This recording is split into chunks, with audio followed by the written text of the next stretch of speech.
Hi you guys, welcome back to another video. My name is Shamira if you are new to my channel, and I am doing another work with me vlog. So I'm actually already in the middle of doing some deliveries right now. I actually have a C-section that I'm about to look at. I think I already sent out all what the charges before the delivery and after. Let me just double check the chart. Maybe I didn't. So let me pull up all the charges for this patient's hospital stay, and then I will get to the delivery. So I'm going to check the coverage a while to see if I'm going to bill global or not. And it looks like I will be billing global for this cesarean delivery. I just have to make sure that we submitted all the right category 2 codes throughout her antepartum period, which is the prenatal visits. And I have to check and make sure we have the preg exam on here somewhere. Okay, there it is. All right, so she had the same coverage, and I can bill 59510 for my CPT code when I do the delivery. So I can actually just stick that here. And then once I review the note, I can make sure that's the only thing that I'm going to be billing. But for right now, we are going to look at the H&P note, progress notes, and the discharge summary.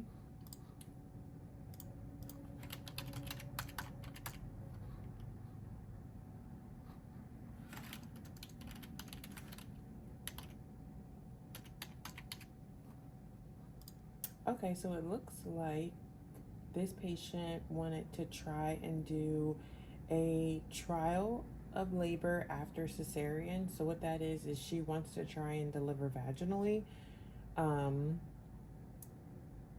Her previous delivery that she had was a C-section, so technically this would be like a VBAC, so a vaginal birth after cesarean.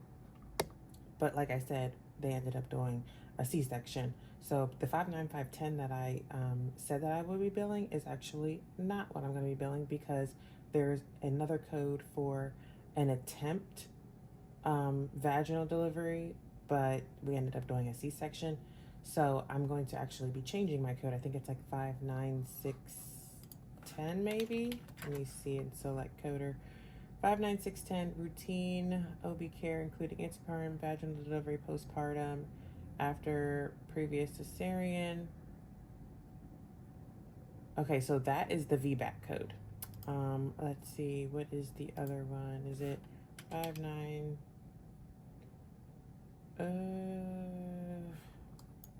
Let me do the range,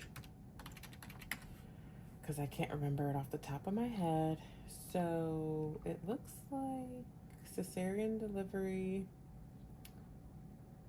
following attempted vaginal delivery after previous C-section, and I want to make sure it's the routine OB care, including the antepartum and postpartum.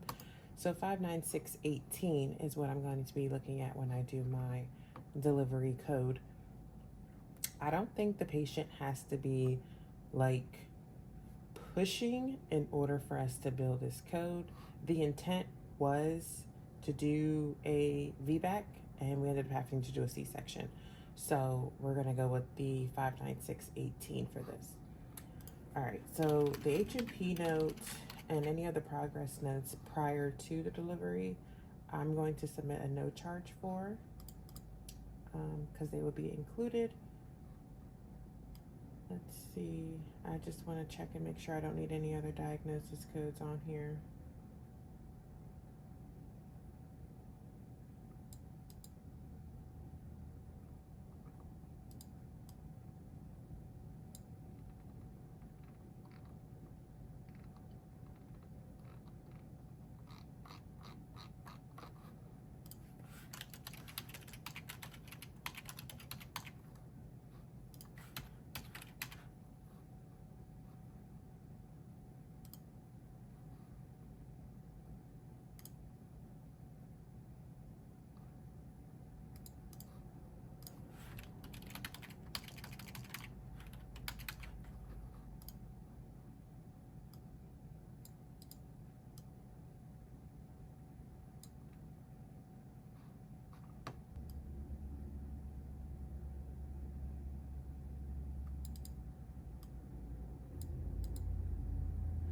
All right, so it looks like the baby ended up having some variable decelerations, so they elected to do a C-section. And when I do my cesarean delivery, I'm going to make sure I have that 076 as my primary diagnosis code, because that was the reason for us switching to do a C-section.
Okay, so for this C-section, I already said I went with 59618 for my CPT code, but for my ICD-10 codes, I'm gonna go with 034-211. Actually, no, I'm not, because I just seen another code that we're gonna use as our primary.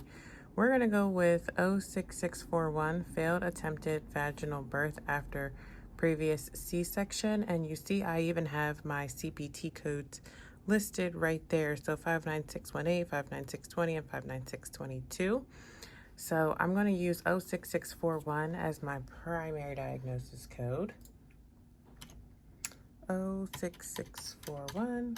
I'm going to have 076 because they ended up switching because the baby's heart rate was decreasing. So that's the 076, which I believe is right there, highlighted in orange, 076.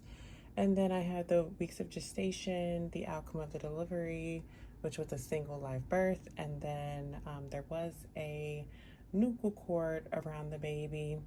So those are going to be my diagnosis codes that I'm going to send out on the claim. Office procedures that I'm going to be looking at. This one looks like they did an NST at this patient's prenatal visit. So I'm going to review the documentation for that. The reason for it was decreased fetal movement. So that's going to be the 036-8130. And how many weeks is she? Let me see. I have to go back a page. Alrighty, 36 weeks. So Z3A 36 is the weeks of gestation. And then they have a whole bunch of other diagnosis codes on here for the E&M they're billing. Because this is a Medicaid plan, so we have to bill an E&M to this payer. So I'm going to leave that E&M as is, but I'm going to put the modifier 25 on the E&M, and I'm not going to use modifier 26. Usually you would use that if the facility you're billing at, or maybe the office you're billing at, would not own the equipment. So someone else would be billing for the technical component with the TC modifier. But at my office, they actually own the equipment. So we don't need to put a 26 or a TC. We just bill the 59025 without a modifier, and then they will get, reimbursed for the full service. When you add a 26 modifier, I think only the, I'm not sure how it actually is broken up, but when it goes out on the claim, they will know that this service is only, or this claim is only, I don't know if I should say claim or the physician. I'm not sure which term I should use, but you're only getting paid for the professional side.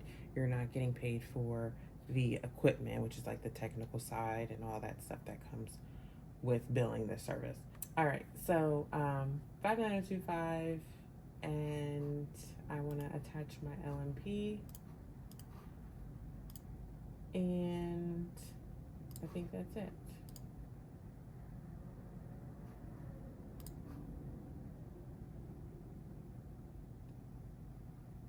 Okay, they needed the weeks of gestation on their charge line because they forgot to add that. Okay, there we go.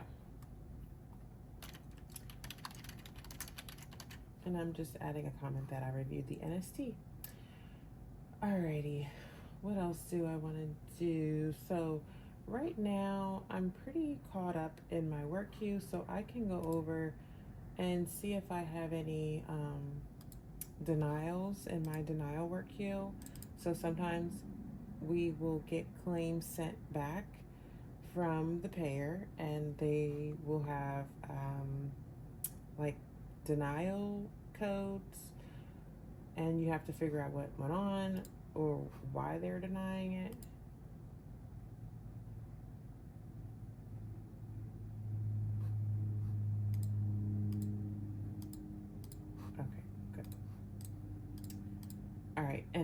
don't have any related to OB, so I'm not even gonna go over those.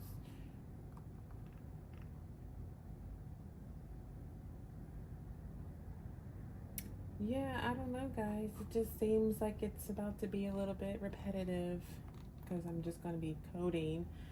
And to me, it's kind of boring. But what else can I share quickly? Someone had suggested maybe like sharing my work essentials, the things that I like to use. So I could do that really quickly. My desk is a sit standing desk, so I actually have a separate video on my channel, in details of the desk, and I think I have links on there as well in case you're interested. But it's by Sanofi, and these stands that I have for my monitors allow more space for me to have extra stuff on my desk. And I got these from Amazon. My monitors and my computer, that's all provided by my employer. Same for my webcam. That back there, that black thing, is actually my keyboard that goes to my computer. I just prefer a wireless keyboard. So this I purchased myself. Same for the mouse, I purchased myself. And these are by Logitech. And then my book stand, I started linking book stands in my videos, so you guys should see like products linked. And all I did was I just searched bamboo book lift or book stand, and this should come up. I got mine off of Amazon. These cute little clips here that I have here right now is because I was doing my budgeting, and I got those off Amazon too. I thought they were like really, really cute. This is what they look like if you guys were interested. And yeah, that's pretty much all the equipment that I have. I have a desk. Oh, and my chair I got from eBay. It was like a $300 chair, but I absolutely love it. It's one of those ergonomic chairs. And the reason I like it so much, I can show you guys. Ignore all my books that I have sitting here. But the reason why I like it so much is because the arms, they like push in and out. Some chairs, they only go like up and down, but mine's goes up and down, and sometimes I want my arms closer to me, or I'll have them far apart. So that's it for this video, you guys. I want to thank you all for watching, and I'll see you in my next one. Bye, guys.